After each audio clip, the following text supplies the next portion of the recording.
Hi, welcome to the Little Gardens Homestyle text class of A Course in Miracles. Grab your book and read along with us. We're going to do something a little different today. As we mentioned last time, we're going to work on what it says in the preface. Yeah, remember we had talked about that this preface is really nice because it's a very succinct summary, but it's a summary that Helen scribed from Jesus. Yeah.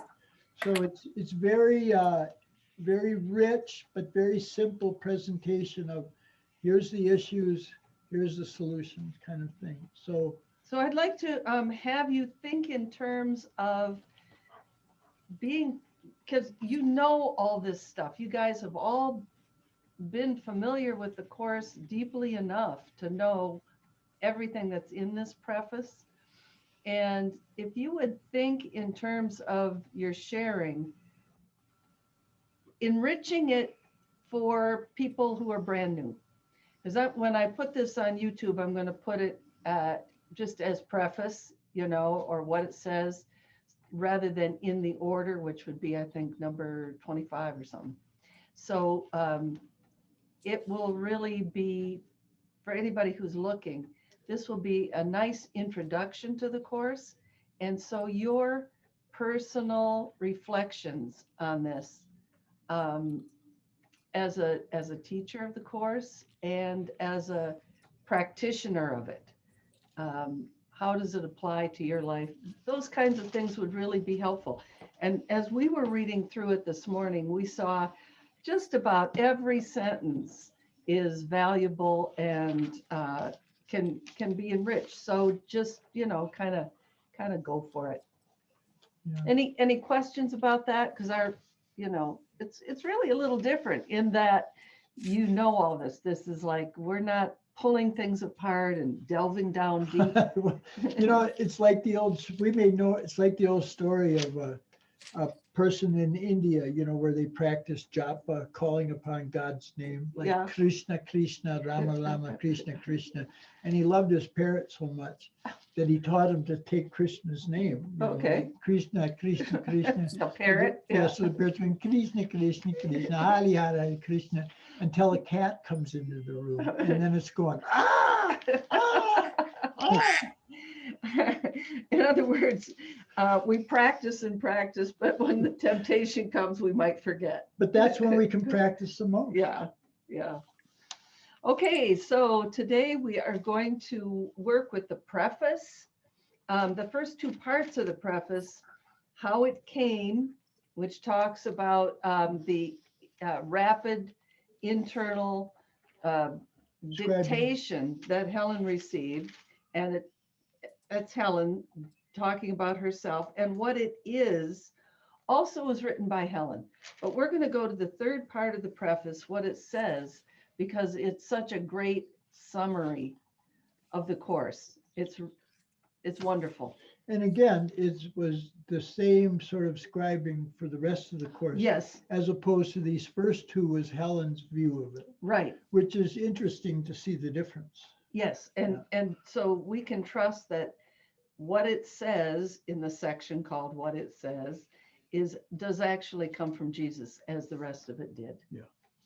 Okay. So who would like to start reading? And please feel more encouraged than ever to break off when you're reading, break off at any point and share personal reflections on any given sentence.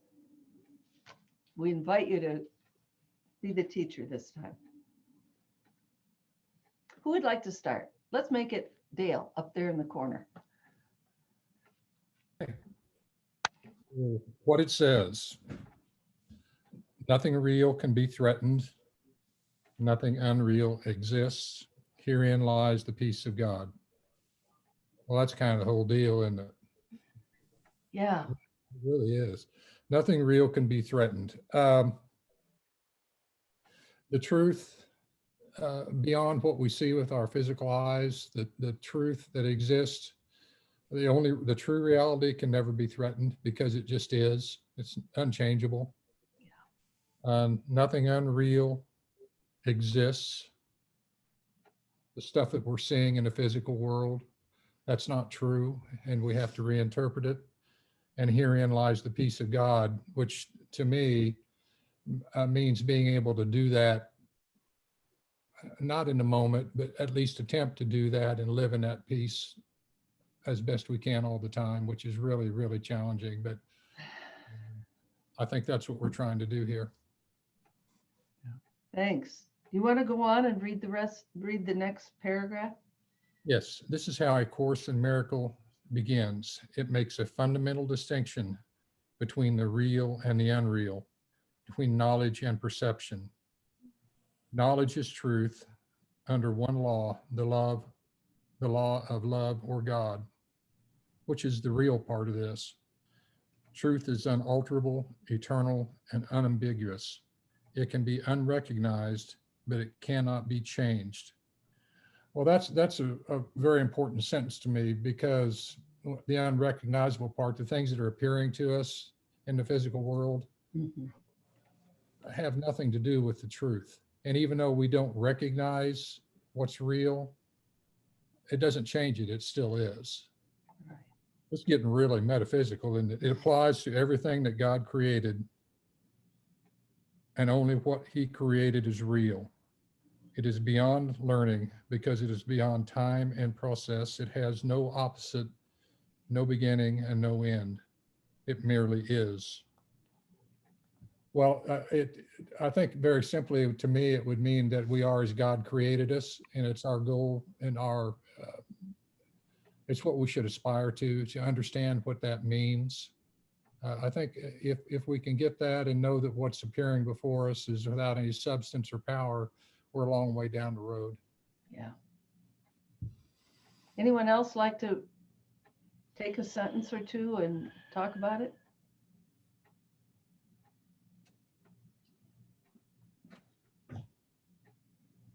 Well, it's comforting to know that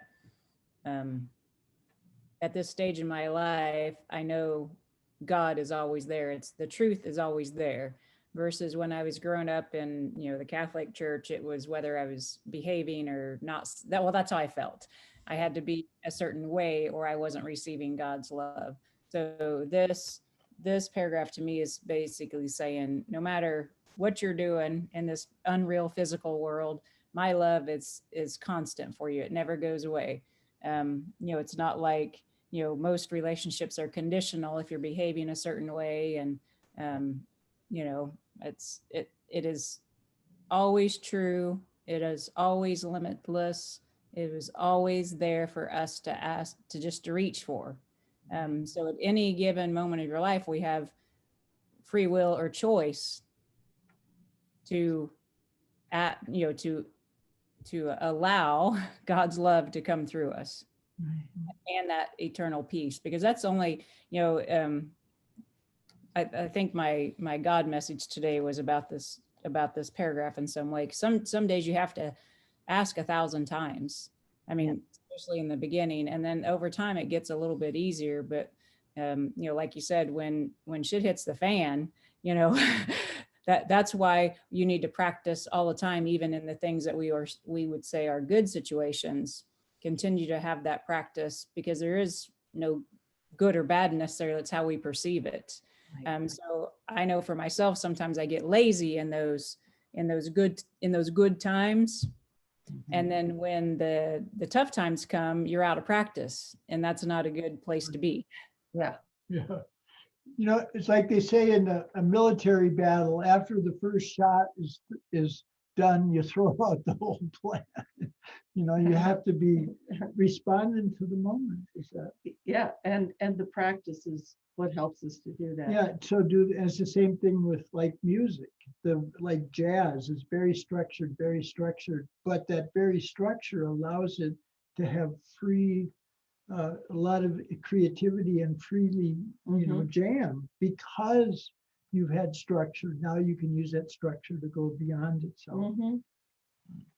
And that's just really traditional, from the unreal to the real discernment. What is the discernment between what's illusion and what's truth. We move from the unreal to the real. And what I find very challenging about the Course, it's actually saying these thoughts of separation, these thoughts of fear that come, they actually don't exist. It's just your memory of that past seeming moment when you think you left God. So you say it's traditional from the unreal to the real, and that, you came from an Eastern tradition. I, like Leanne and some others, came from a Christian tradition where what God created is what this book is saying is perception, and it's not real. What's real, according to the Course, is knowledge, truth, revelation, everything that's eternal, everything that is of God. That's the only thing that's real. So when it says truth applies to everything that God created, and only what he created is real, this is saying, God did not create bodies. They're not real. And we can just leave it at that and go on, because there's going to be a distinction between reality and perception, or knowledge and perception.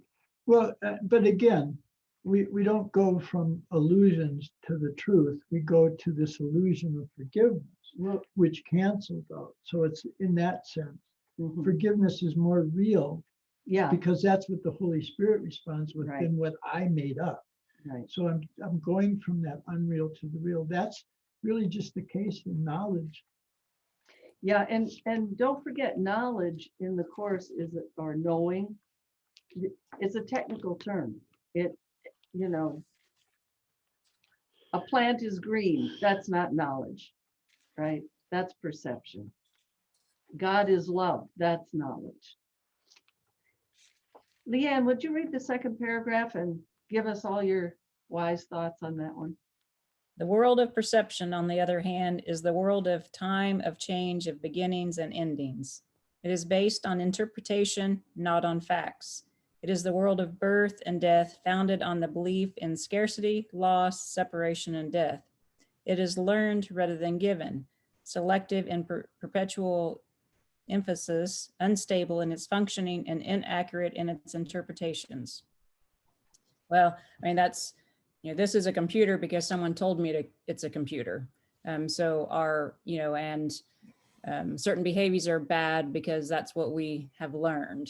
It's kind of what comes to mind at the very beginning of it. And everything that we are schooled on, it feels like in our society, is not the truth. Yeah. So you have to undo, all of that. And someone I was listening to this week talked about the gravity of a thought. We were talking about gravity, and I thought, wow, to me, it really struck home about how, like gravity to me is a really strong force.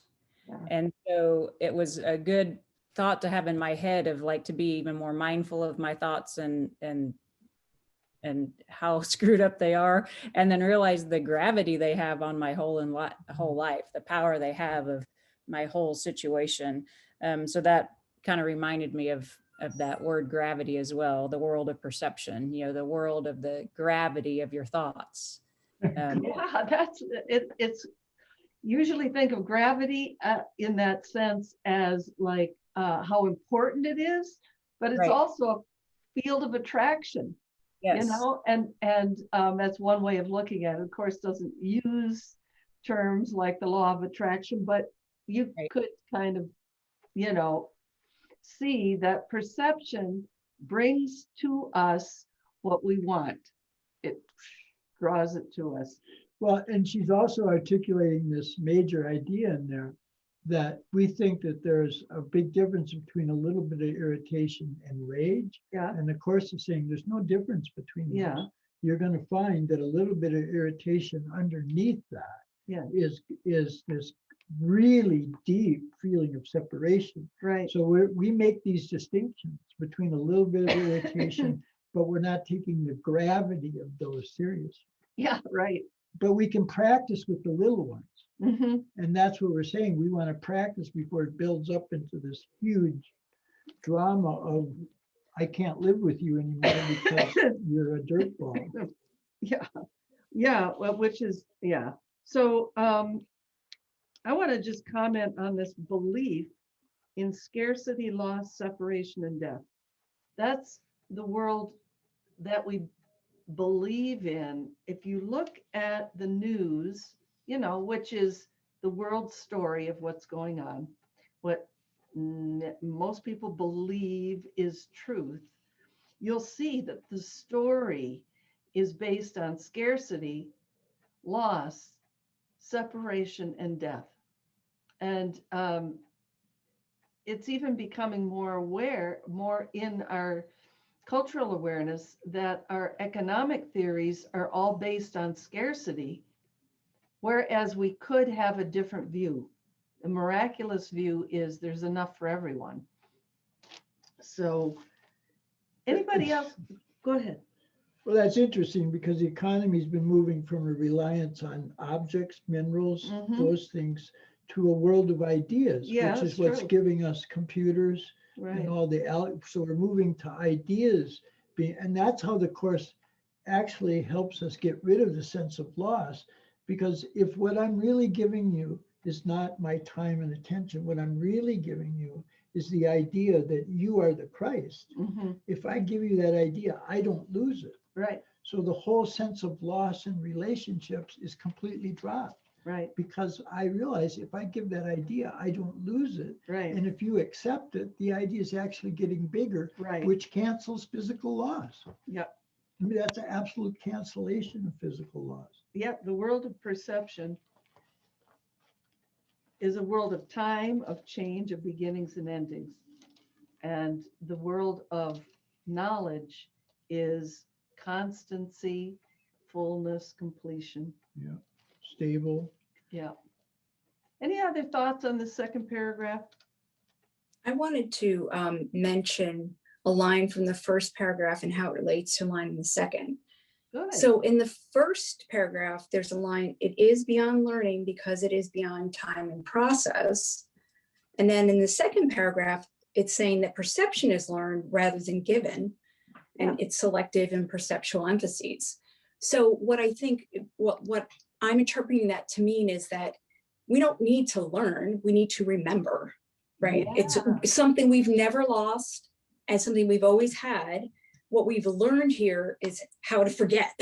So that stood out to me as it's not so much learning, right? Because and we all have it. It's like, I don't have anything more than anyone else does. It's just about remembering that and embracing it. Beautiful. That's really good. Yep. Because that goes back to what we're saying. Our stress comes when we're striving, trying to accomplish. But Mhm. this is just accepting, Yeah. which really Mhm. it takes away that struggle. I just need to accept this gift of God. Right. God's love for you. I was just going to comment on paragraph 2, the second line. It is based on interpretation, not on facts. Uh-huh. To me, I see that everywhere in the world. Mhm. So it's really easy to take on that everything is based on an interpretation. Right on. Yeah. Great. You're next in line, Timothy. All right. From knowledge and perception, respectively, two distinct thought systems arise, which are opposite in every respect. In the realm of knowledge, no thoughts exist apart from God, because God and his creation share one will. The world of perception, however, is made by the belief in opposites and separate wills in perpetual conflict with each other and with God. What perception sees and hears and appears to be real, because it permits into the awareness only what conforms to the wishes of the perceiver. This leads to a world of illusions, a world which needs constant defense precisely because it's not real, right? we don't need to defend knowledge Yeah. or truth. That's just there. Yeah, So our defenses are about trying to make these wishes real. yeah, And so this whole idea that the central structure of the mind is based upon its goals. yeah, That's what's always in the mind, and that's what we can change. And that's what the Holy Spirit changed. He changed the goal to the truth instead of illusion. So from knowledge and perception, two distinct thought systems that are opposite. Knowledge is we are simply in the mind of God and have never left it. Whereas perception says, I am a Leo, I am a woman, I am an American, blah, blah, blah, blah, blah. And that's got to be defended. You know, hey, what are you talking about? This is who I am. This is my personality. You know, it's like, let me put a bubble around myself and then defend to keep other ideas away. That's the idea to me. Yeah. That's what the idea of separation is. It's a world of illusions that needs constant defense. See, and that's how he can tie this idea of knowledge has no opposite, right? There is nothing that it could oppose the truth. It's one. But since we thought we made a will that opposes God, then we're going to see a world that's constantly in opposition. But when we recognize there's no will that opposes God, then our perceptions can be of the oneness instead of this varied set of defenses and striving and grasping. Yeah, and what did it say? Perpetual. They're opposite in every respect. Constant defense. Well, it's, yeah. Any other thoughts? What does this paragraph mean to you?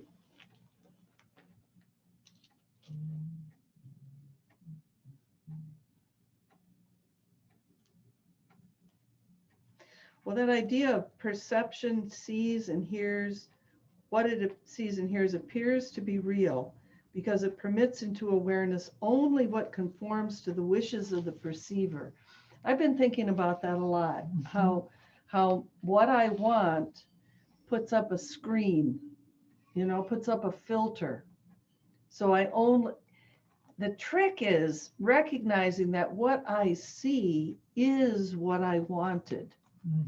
And you know what I wanted sickness, I wanted war, I wanted this conflict with my brother. Yes, if that's what I got, that is what I wanted. And that's part of the mind training of the course, is to recognize how powerful our minds are. And the wanting. And the wanting and the wishing, the desires. And wouldn't you say that the training is such that we slowly realize we don't really want that? Yeah. You know, that's we think we want it because we're not looking at it. And we're taught wrongly, you know? I mean, we come into this world and we're taught that things are real and things can hurt you and watch out and be careful. And so we are taught to make these filters that hide the face of Christ from us. Yeah, that's it. You know, I might add, something that's helpful for me is when I'm really aware and working on this stuff, when this stuff comes, which it comes to all of us, I've kind of learned to step back and just be an observer in it, an observer of what's happening, rather than being caught up in it. Just kind of like, oh, well, that's interesting.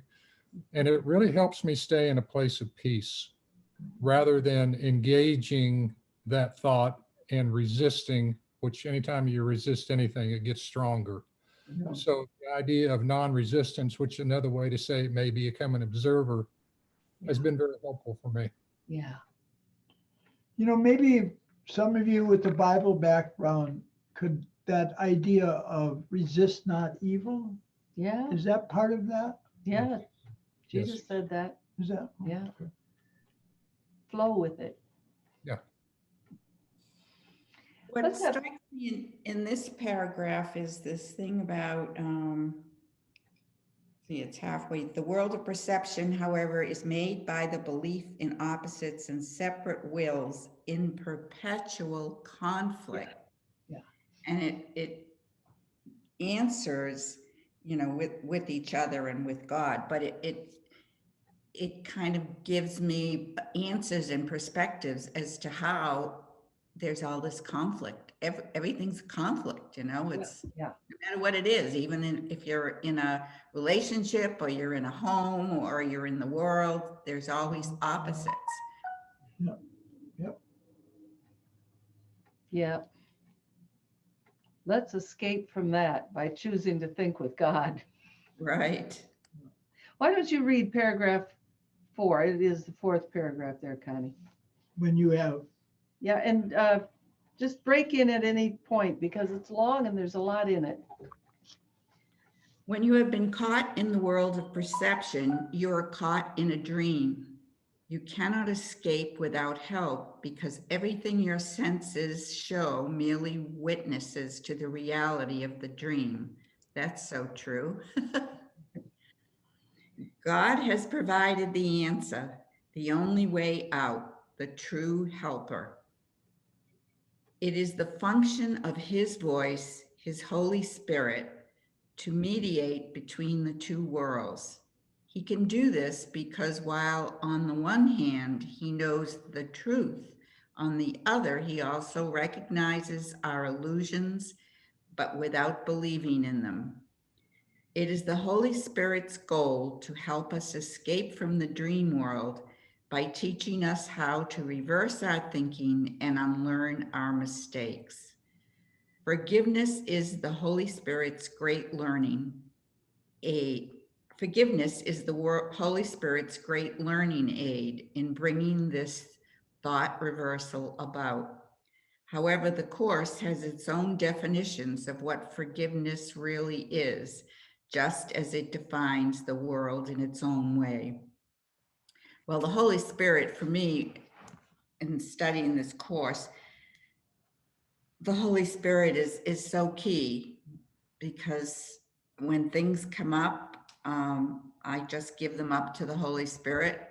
In fact, lately, every night, before I go to sleep, I'm in conversation with the Holy Spirit and I'm looking. I just, if I have something I'm trying to figure out or decide, I just give it up to the Holy Spirit. And then it seems like the answer just comes to me and it's clear. well, Yeah. Yeah, I had an experience this week. There's something that I'm involved in and I've totally given it up. And I was in conversation with someone and all of a sudden I said something, I couldn't even believe I said it. And I woke up the next morning and say, did I say I would do that? It was like, and I really feel it was the Holy Spirit speaking to me that this is what I needed to do. And this is what the other situation called for. And I'm still entering into it with that belief that I really don't know what's there for me, but the Holy Spirit has spoken, and I still have that card over the sink that Ray always had.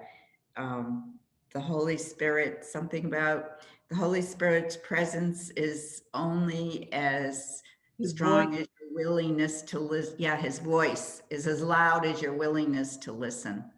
wow. So, Isn't that great? yep, He's talking to us all the time. yep. Most of the time we're doing la la la la.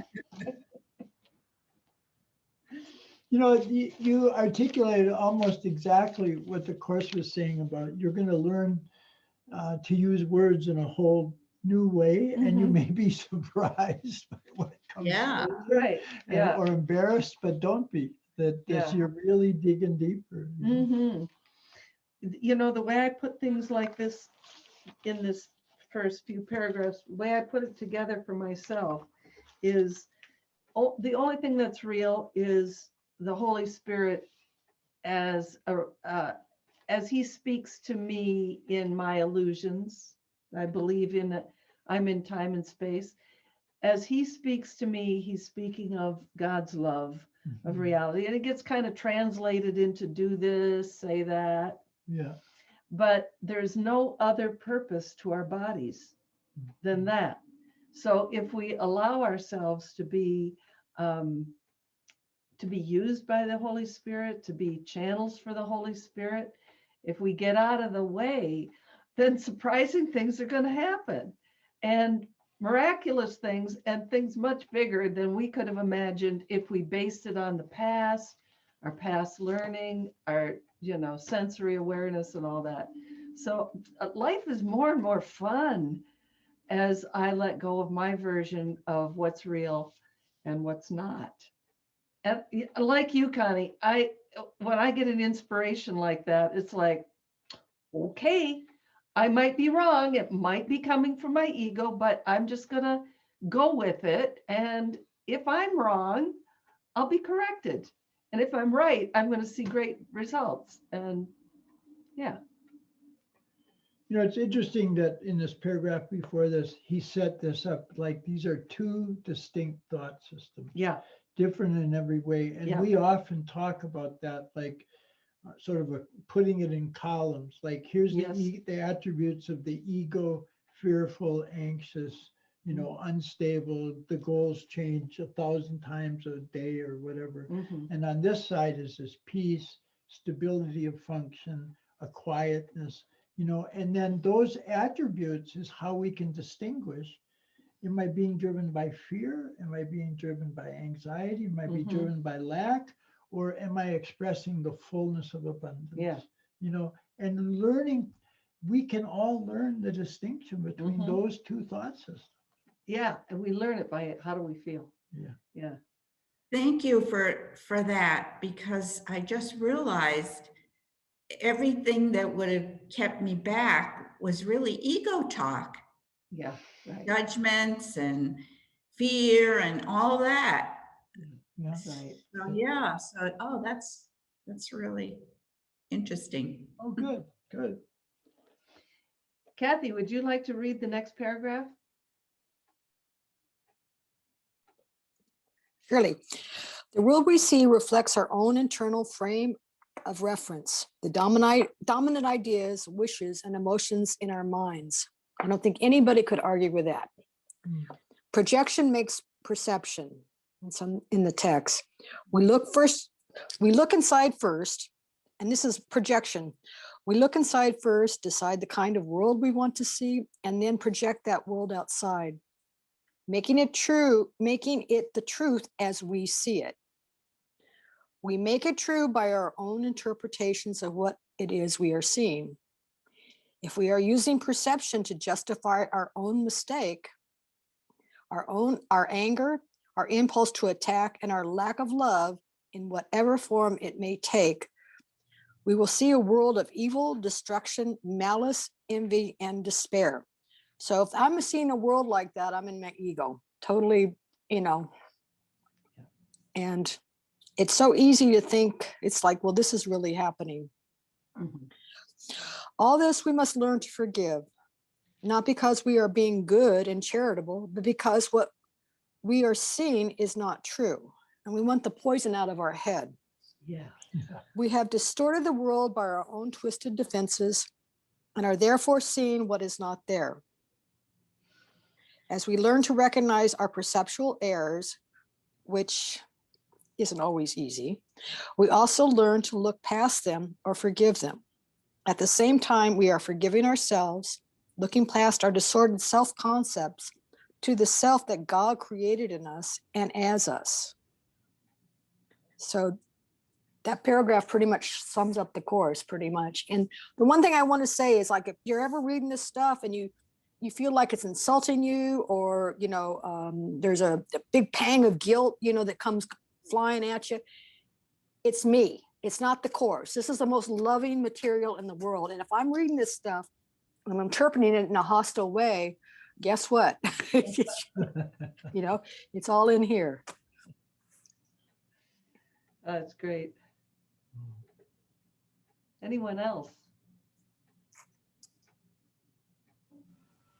Yeah, I just wanted to share an experience really that maybe illustrates this concept of looking inside and then projecting back out. My brother's an artist, and he hosts an art class, And one week his model cancelled at the last minute, so he asked me to go and be the model. So I had to sit there for like best part of 3 hours being really still, which was surprisingly not a lot difficult. But at the end of the class, there was like 6 or 7 artists who were all sat around in a semicircle painting. And I looked at all the different works that they produced, and they were all completely different colours, different styles. And it's just like an example of this. Like, we look inside, we select our own preferences and ideas, and then we paint, not with paint, but with thoughts about what we think the world is. Oh, yeah. Yeah. Yeah, perfect. That's great. Mhm. People who are cynical or suspicious, and how they see the world completely differently than, Pollyanna type people. And it could be the same exact situations, but they will see them differently and interpret them differently, and they'll be able to prove to you, each side will be able to prove to you that their interpretation is right. They've got the evidence, they really do. But it's not what's out there, it's what the desire was to see. What filter are we putting on the world? Mhm. See, that's really key in that last sentence, is to watch for that kind of, like what the Course is saying, from the ego standpoint, it forgives others, but just to prove that it's better than the other Yeah, person, right? It's like, I'm standing here in my greater wisdom and I will deign to forgive you. Yeah. Well, that's just to make you different and therefore separate. Right.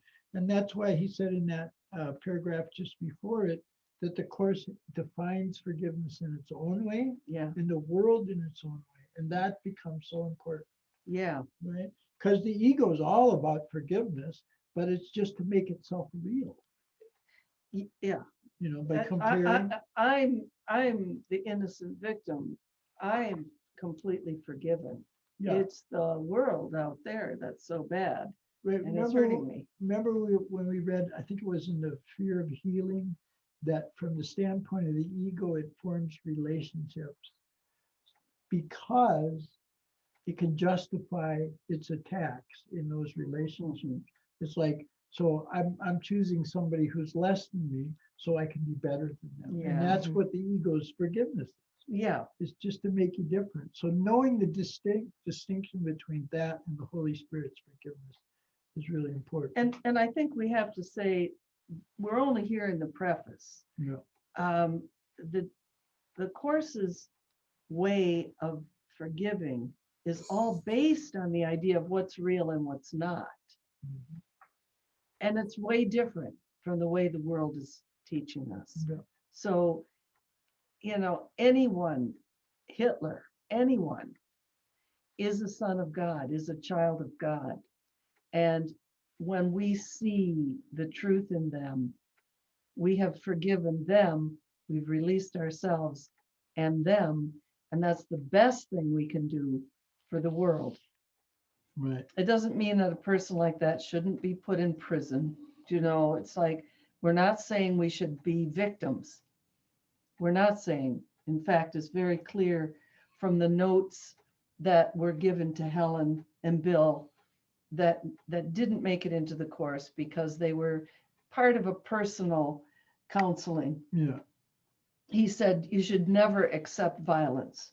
Yeah. It's like, he's not asking for martyrs, but for teachers. He's real clear about that. But what's real and what's not real enables us to learn the ways of forgiveness that the Course is teaching. Yeah. In fact, in those supplements, it calls the ego's plan FTD, forgiveness to destroy. Yeah. Right. Yeah. Which is interesting with the flowers, Yeah. like Yeah. I'm giving you flowers. Yeah. But I'm really, there's just a knife in it. I'm just trying to Yeah. hustle. I just have a comment on perception. I had an experience recently that really has me really thinking. I was talking to my sister, and years ago, she had a house that was kind of, I don't know, medieval, you know, it had a turret and all that. And I said to her, yeah, I remember you had that knight right by the fireplace, like a metal knight. She said, I never had that. And I said, no, you had it. I know, I remember. She said, no, I never had anything like that. And I had to go check with my kids to see, because I was so sure. And my kids are like, no, she never had that. I clearly remember that. And it's like, where does that come from? It's kind of crazy. Yeah. Well, you know, that really fits in with the Course's description of our perceptual world as being a dream. And an interpretation. Uh-huh. Yeah. Yeah. Yeah. And we use our perceptions to keep us safe. You know, you're kind of proud of them, that they keep you safe. Right. Yeah, Really I was good just, facts. Yeah. Laura. I was That's just, so I was good to gonna, see- Connie, that's so good to see how deep, like you were talking about the gravity of that, to see Mhm. that. Go ahead, Laura. I was just going to say, I think for me, coming from the Catholic background, that the way that forgiveness is in the Course is I still some days can't wrap my head around it. And I know when I'm thinking of applying it, not to a person or a specific deed, but like, I want to just forgive the illusion that is, you know, coronavirus. It's like, how do you forgive a virus? So that is really, and at one point I was like, he should use different words because it's too confusing, but I know exactly why he's doing that, to undo this false perception of these words. So but it's just, it still kind of trips me up. Sometimes I have to go back and have all these different other ways of saying forgiveness. So I just, that's definitely something that takes a little time to kind of, try it on and make it more comfortable, so to speak. Yeah. Yeah. Yeah. I often, when I'm speaking to myself, use the expression letting go for forgiveness. Yeah. You know, it's like, okay, I see that, and I'm going to let go of my reaction to it. I'm not going to let that hurt me, because God's love is still real. That's another way that I work with the idea of forgiveness and this perception knowledge dichotomy, is that my self-concept is I'm a body. I can be hurt by something completely external to myself. That's in the world of perception. The truth is I am one with God, one with everyone, everything. That's who I really am. That takes a lot of practice to lift out of the body image. And that's why this whole book, I mean, it's a big, thick book, teaching us forgiveness, teaching us how to retrain our perceptions along the lines the Holy Spirit would have. Would you say also, like this one in these first 50 lessons we were doing, then the one where it says, I can replace my feelings of depression, I can replace, that he's training us, like really right from the beginning, that if I can see that I can change my mind, come back to peace, even though the situation doesn't seem to be fixed. Yes. I'm learning I can change my mind. My experience is no longer dictated by that. Exactly. And we learn that very quickly in our training. Unless you're dense like I am. Yeah, Well. it took me. I'm still working. You probably learned, well, anyways, you're not dense. Ego is persistent. Let's put it that way. Okay. Eric, would you read the next paragraph, please? Yeah, I was just going to mention that what Connie was saying reminded me of an interview that the Beatles did about going to see Elvis. And they all had completely different recollections of what happened. Like one of them said Elvis came to the door and welcomed us, and another one said Elvis never moved out of his chair the entire time. And they were all completely different. Yeah. Interesting. Yeah. So sin is defined as lack of love. Since love is all there is, sin in the sight of the Holy Spirit is a mistake to be corrected, rather than an evil to be punished. Our sense of inadequacy, weakness, and incompletion comes from the strong investment in the scarcity principle that governs the whole world of illusions. From that point of view, we seek in others what we feel is wanting in ourselves. We love another in order to get something ourselves. That, in fact, is what passes for love in this dream world. There could be no greater mistake than that, for love is incapable of asking for anything.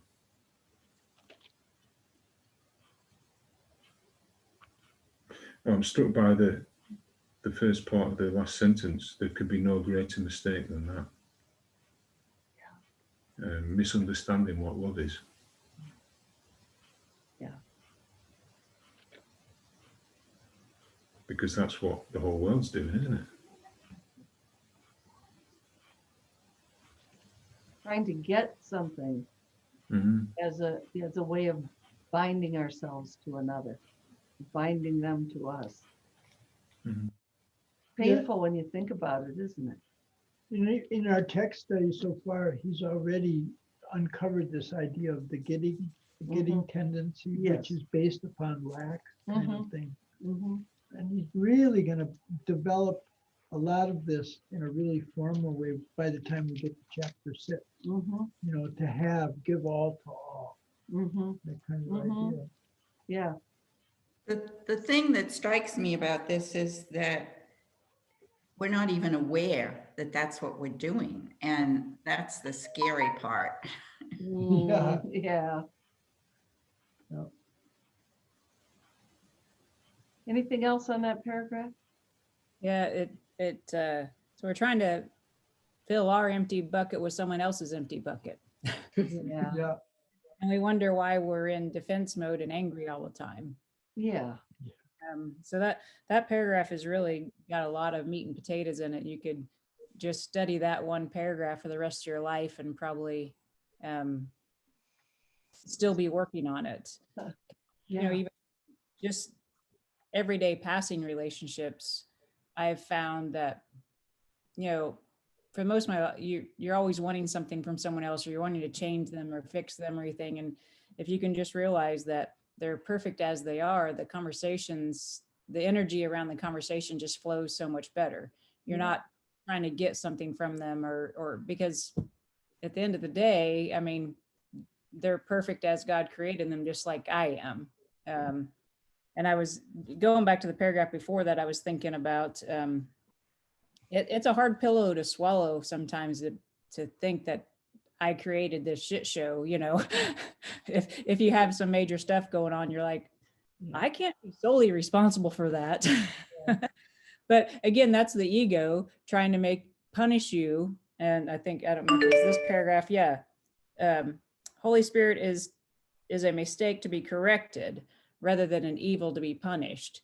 So when I get into that, like, oh my gosh, I couldn't have done this myself, I have to remember that it's just a wrong thinking. Right. I don't need to be punished for, you know, whatever I think I did and created and all that. I just need to, you know, reach out to Holy Spirit, and, you know, it's a mistake that can be corrected, and it can be corrected. You don't have to go back in the past and, you know, work with a therapist for 15 years or whatever and undo everything, because that's not possible, because it's not real anyways. You just in that moment take a choice, you know, to see it through God's eyes of love and to experience. Yeah, that's great.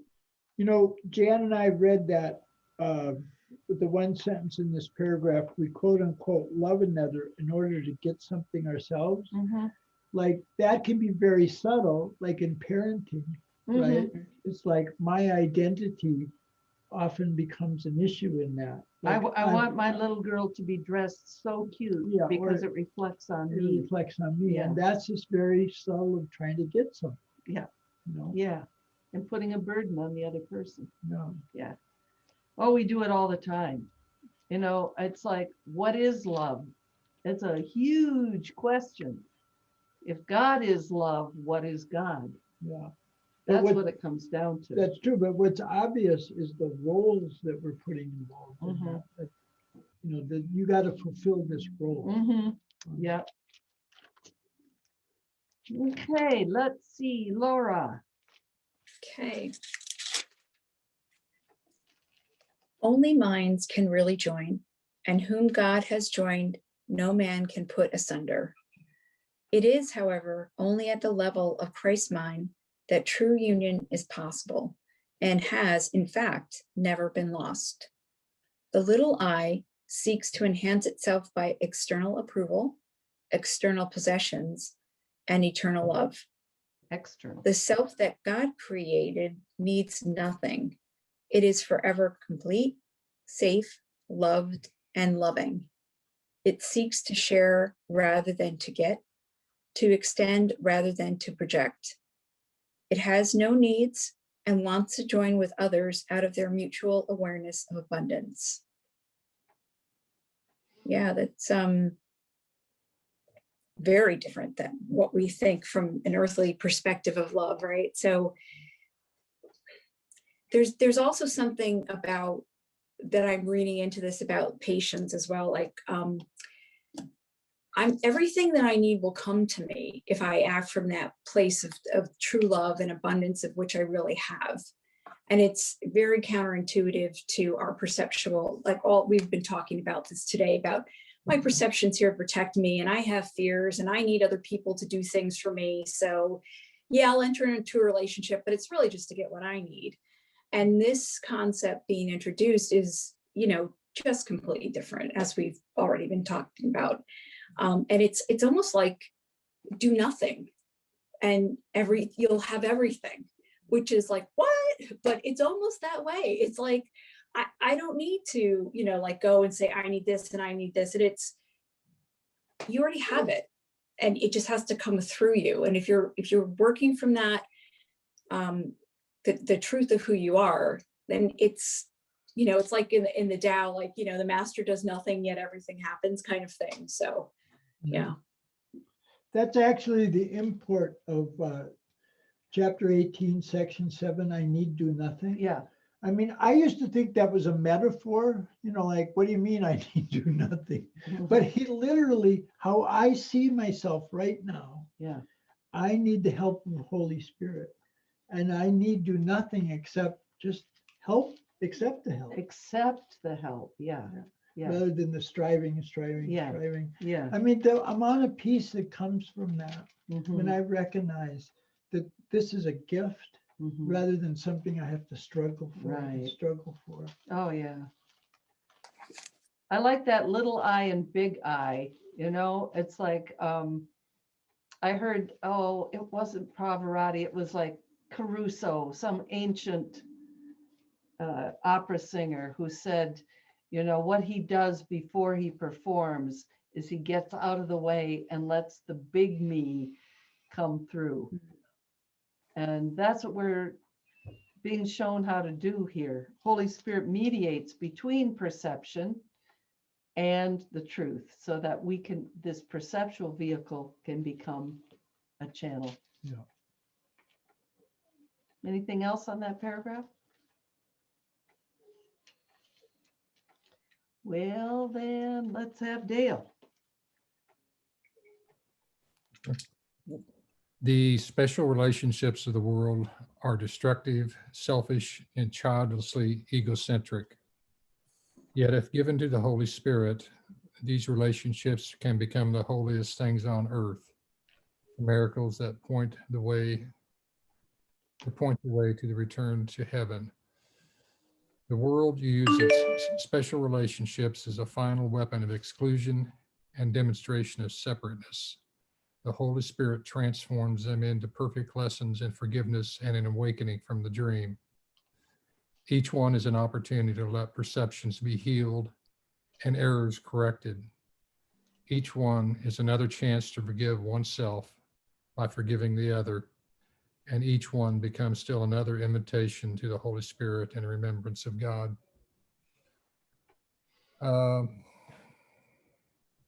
We all have relationships in our life that sometimes they just don't seem to make any sense.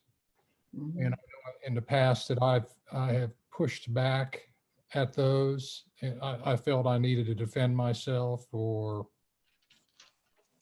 I can't let this person run over me, or something deeply personal in the family.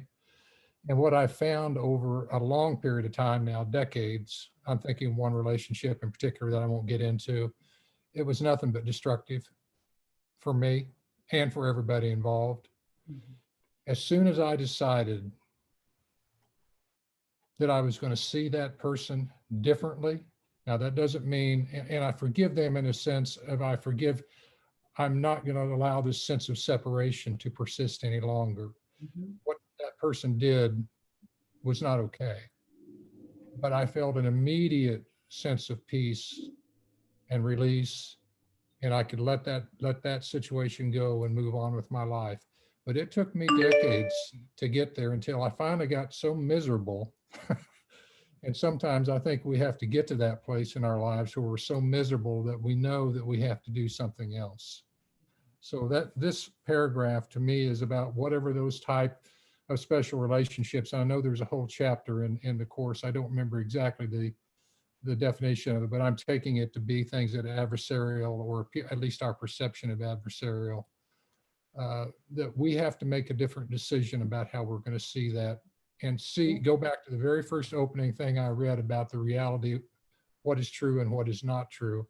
And everything will change, at least in a sense of peace and healing, which did come in some sense with that relationship too. Great, wonderful example. Yeah. In fact, we were this weekend, Jan and I were, it's in 22, I think, but it's this very explicit description between the special relationships and the holy relationship. Like the special relationship starts from lack, and then you form these relationships to fill that lack. Right. But that's not love because it's based on getting. But the holy relationship is based upon each of us, are whole and complete in ourselves. But this relationship becomes the perfect place for that self to be reborn. Yeah. Because we're helping each other heal. We're helping each other to pardon ourselves. So it's a perfect place for this true self to emerge. But it's based on our abundance, not our lack. Exactly. I think these two paragraphs that we just read are saying just that. Yeah. When we recognize the self-concept of myself as lacking, needy, fearful, needing to puff myself up. When I'm there in the ego, I can only form special relationships to get from someone else. That looks like love, but you know, there's one place where it refers to the special love relationship as the special hate relationship. Because it's not looking at the truth of who we are as God sees us. Yeah. Any other thoughts on these paragraphs?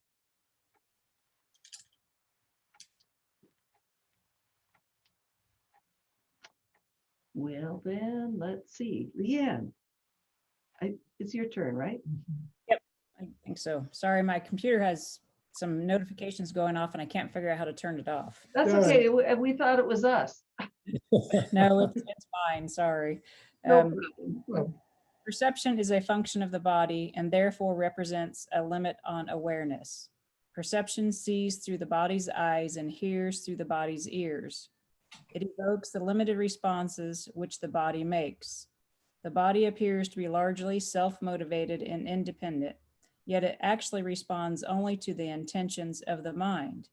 If the mind wants to use it for attack in any form, it becomes prey to sickness, age, and decay.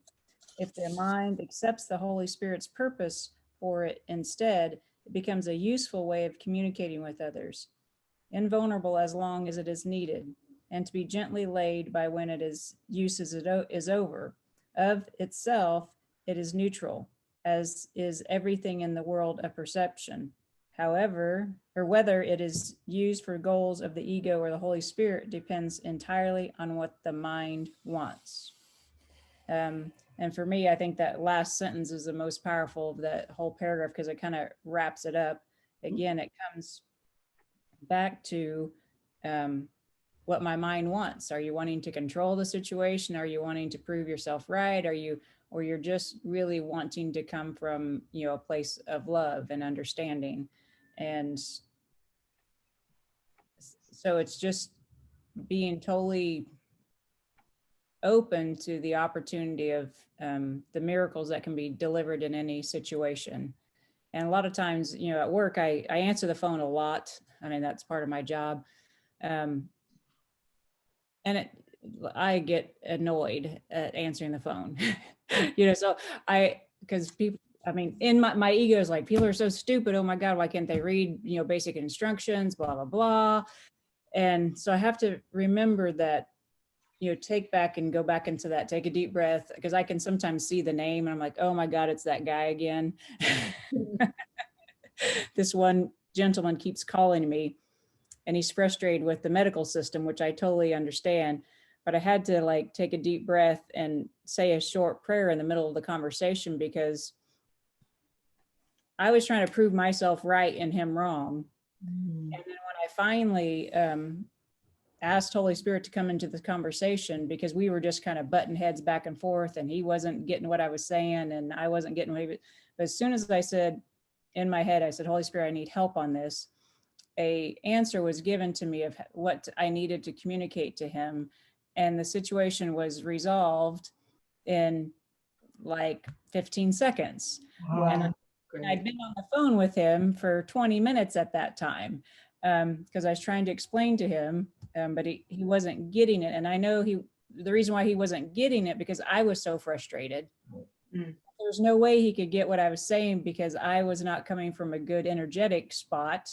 And so to me, that's just a reminder of how powerful that when we decide what our mind wants, that I wanted peace in that conversation, that I really wanted to help this gentleman, because he was in his 80s and, I trying to help his sick wife, and he's getting the runaround. And I totally understand that, but I had to decide what my mind really wanted out of that conversation. And then it totally turned it around. That's beautiful.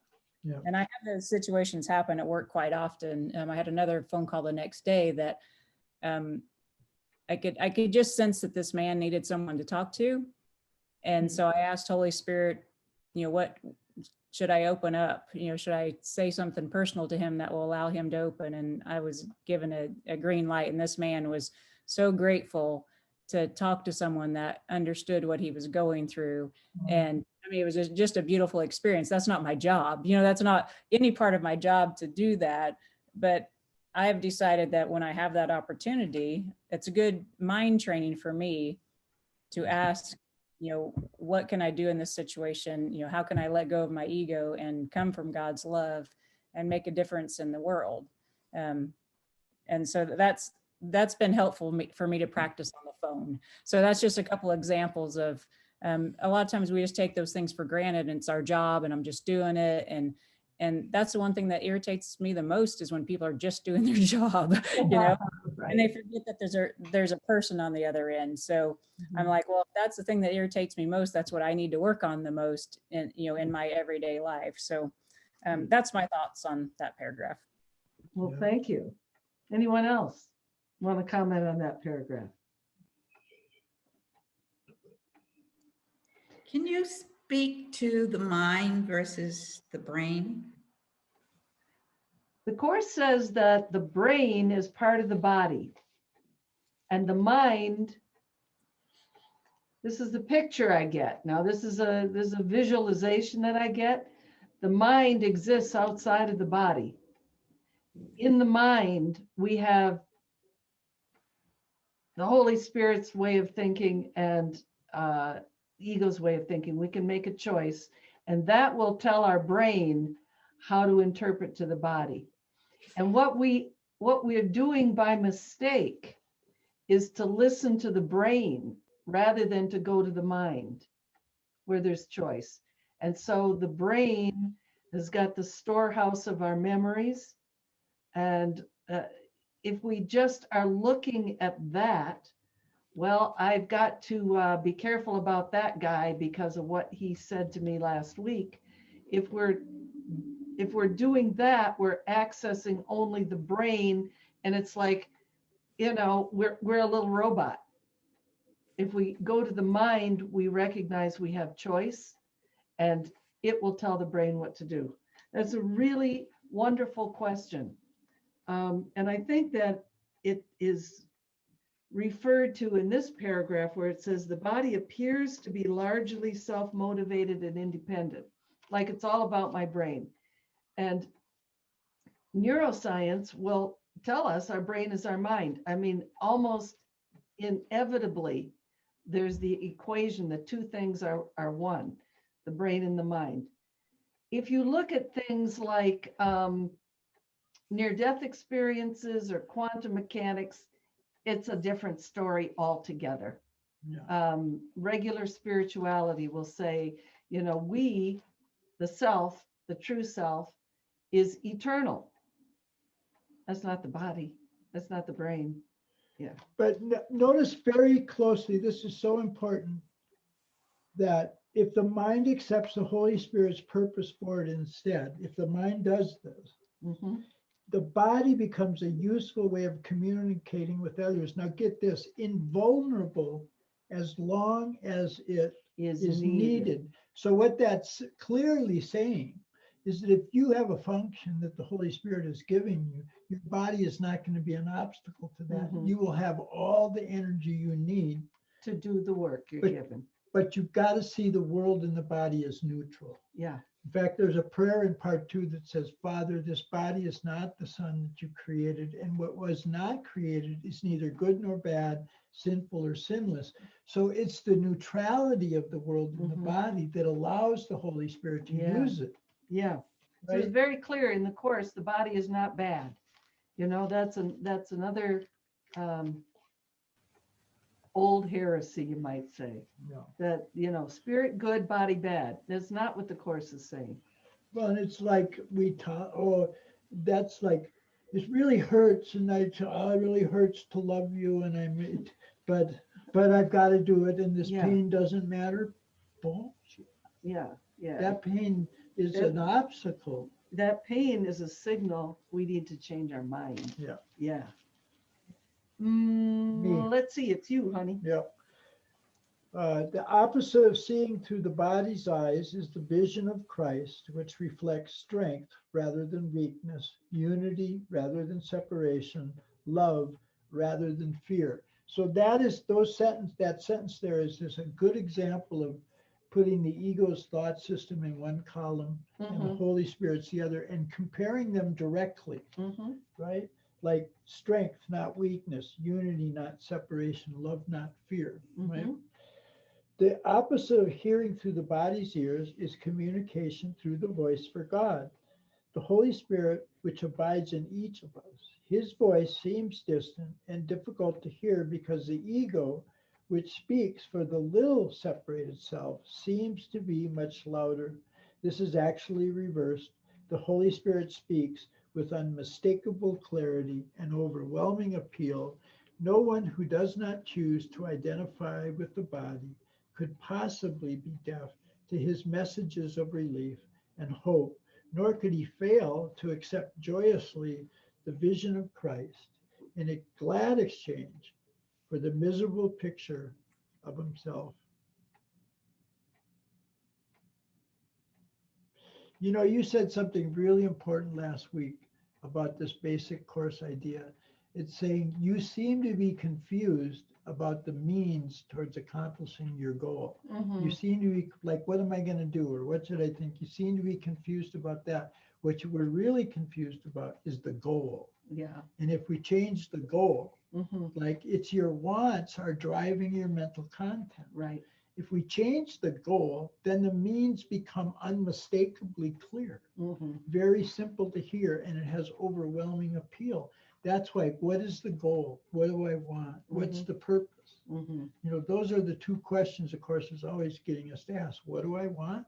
And what is the purpose of the situation? Is it the truth Mhm. or is it continuing illusions? Mhm. And it's identifying with the body that makes us have mistaken perceptions. Yeah. Any other thoughts on that paragraph? Let's have Connie read the next one. Christ's vision is the Holy Spirit's gift, God's alternative to the illusion of separation and to the belief in the reality of sin, guilt, and death. It is the one correction for all errors of perception. The reconciliation of the seeming opposites on which this world is based. Its kindly light shows all things from another point of view, reflecting the thought system that arises from knowledge and making return to God not only possible, but inevitable. What was regarded as injustices done to one by someone else now becomes a call for help and for union. Sin, sickness, and attack are seen as misperceptions, calling for remedy through gentleness and love. Defenses are laid down because where there is no attack, there is no need for them. Our brothers' needs become our own because they are taking the journey with us as we go to God. Without us, they would lose their way. Without them, we would never find our own. That is such a beautiful paragraph.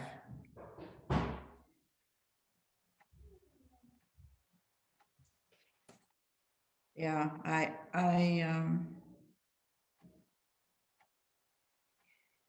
don't know. For me, it's the realization that came from studying the course that we are all one, and there's all love, and my perception of what's happening in the world is not real, and no one can hurt me, harm me, and the call for love was something that really supported me a lot in the beginning, seeing that other people's whatever they said was just a call for love. Yeah. Well, that does help.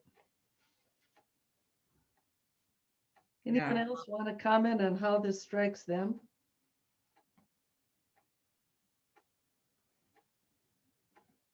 I was going to say too, once I see it as a call for love, it's as if the Holy Spirit just becomes present and provides the answer or the words or whatever.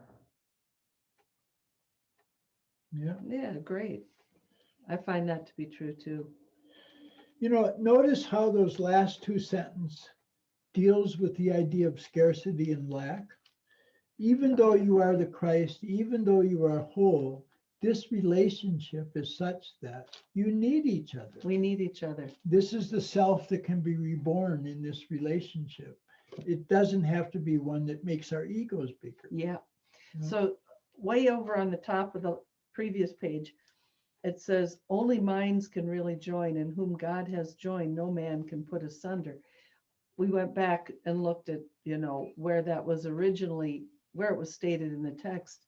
And it was the Son of God is one. There is one Christ.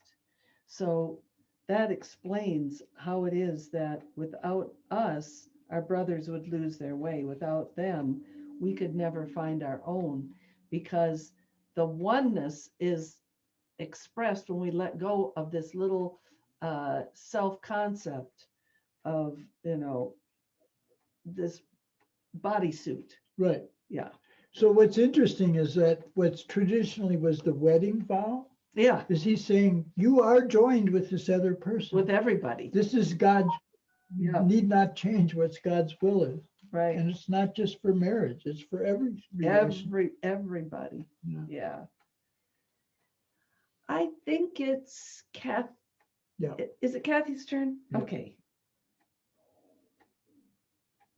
Forgiveness is unknown in heaven, where the need for it would become inconceivable. However, in this world, forgiveness is a necessary correction for all the mistakes that we have made. To offer forgiveness is the only way for us to have it. For it reflects the law of heaven that giving and receiving are the same. Heaven is the natural state of all sons of God as he created them. Such is their reality forever.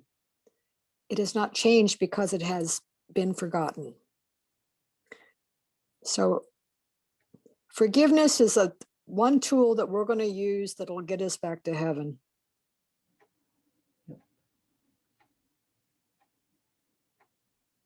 And to give that away, to give forgiveness away is to receive it.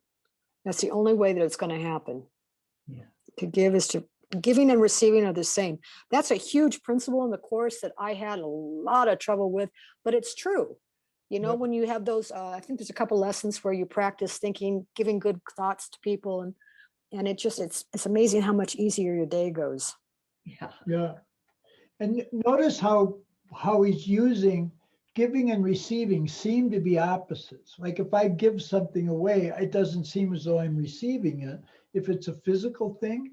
So he takes what seems to be opposites in this world, giving and receiving, and shows when they're put together, they have one meaning. Right. Right? One of the things that I was practicing was when I was upset, I was asking the Holy Spirit, what do I need to forgive in this moment? And it was like a shopping list that would appear in my head. You know, it's amazing how you can run on unhappiness and thinking that you're actually, I don't know. I just don't want to do that anymore. The conflict, learning by conflict. I don't want to do that anymore. Yeah. Thank goodness for the course, huh? No kidding. Yeah. There's a scene from MASH that I remember, Hawkeye, and he used to say, you know, I had this little canker on the inside of my mouth and it felt so good. Exquisite pain. This exquisite pain. Yeah. Ah! Well, that's what we do. We're attracted to the pain because we just don't recognize what we're doing to ourselves. Yeah. But we are beginning to do that. We are. Oh, We're- yeah. We're Oh, becoming yeah. aware and watching all this stuff happen. Yeah. Well, let's have Eric finish it up for us. Forgiveness is the means by which we will remember. Through forgiveness, the thinking of the world is reversed. The forgiven world becomes the gate of heaven, because by its mercy we can at last forgive ourselves. Holding no one prisoner to guilt, we become free.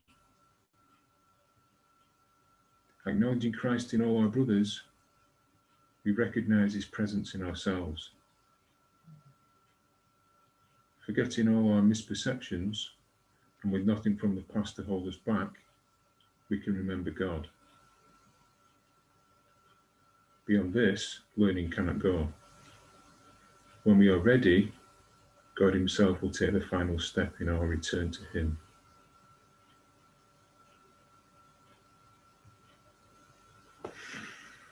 Forgiveness is the means by which we will remember. That brings to mind what I was reading in the lesson this morning, which says, when I've forgiven myself and remembered who I am, I will bless everyone and everything I see.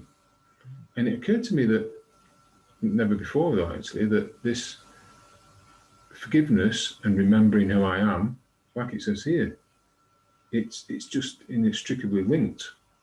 That without remembering who I am, I can't actually forgive, because I still think I'm a body that's getting attacked by other bodies, and I've got to defend myself. So the two are just like totally interrelated, really, that I can never really truly forgive unless I give up this idea of being a body. And of course, forgiveness is self-forgiveness, and there's really nothing to forgive because I'm not a body, and therefore whatever seems to be attacking me isn't real. So it sort of encompasses, just that one sentence, encompasses all the principles of the course in a way. Yeah. Yeah. That was beautifully expressed. As you were talking, I just got this sense of how forgiveness and a true self-concept work together to dispel all the pain, all the illusions, all the false beliefs about who we all are. And yeah, it was like the sense, as you were talking, it was like the sense of a cloud evaporating. So. Any other concluding thoughts? I just wanted to comment on that last sentence, when we are ready, God himself will take the final step in our return to him. Yeah. So when Ray was dying, I was reading a lot of the course to him, is it the Gifts to God, Helen's? Yeah. But anyway, it sounded so perfect for transitioning. And then I got to a certain point and I realized, oh, it's talking about doing this while I'm alive, you know? Right. It applies, yes, for Ray right now transitioning, but yeah, right, I can do this before. Yeah. Right on. Yeah. Isn't that great? I had that same kind of realization this weekend. You know, it's like letting go of the ego's false version of who I am, who my partner is, who anybody is like the idea of passing on into a heavenly state. It is. It's the gate of heaven. So. And Yeah, and maybe my thinking of who everybody is in terms of ego bodies is just like that night by the fireplace. I don't even yeah, Yep. you know, and like the course has all the, like it began with nothing unreal exists. Yeah. I mean, that's a profound claim. So, but we can recognize, like it says here, hold no one prisoner to guilt. Mhm. We can recognize that. Yeah. Yeah. Whatever we think of the metaphysics, I can see I've got to make you guilty. If And then I'm okay. If you're guilty, then I'm okay. But the truth is, if I am holding you prisoner to guilt, I'm the jailer and I'm as stuck as you are. That's right. Yeah. And that's why acknowledging the Christ in all our brothers, we recognize it in ourselves. And we're free. We got to give it away to get it. Yeah. I'm so grateful for you guys for studying the course with us. Yeah.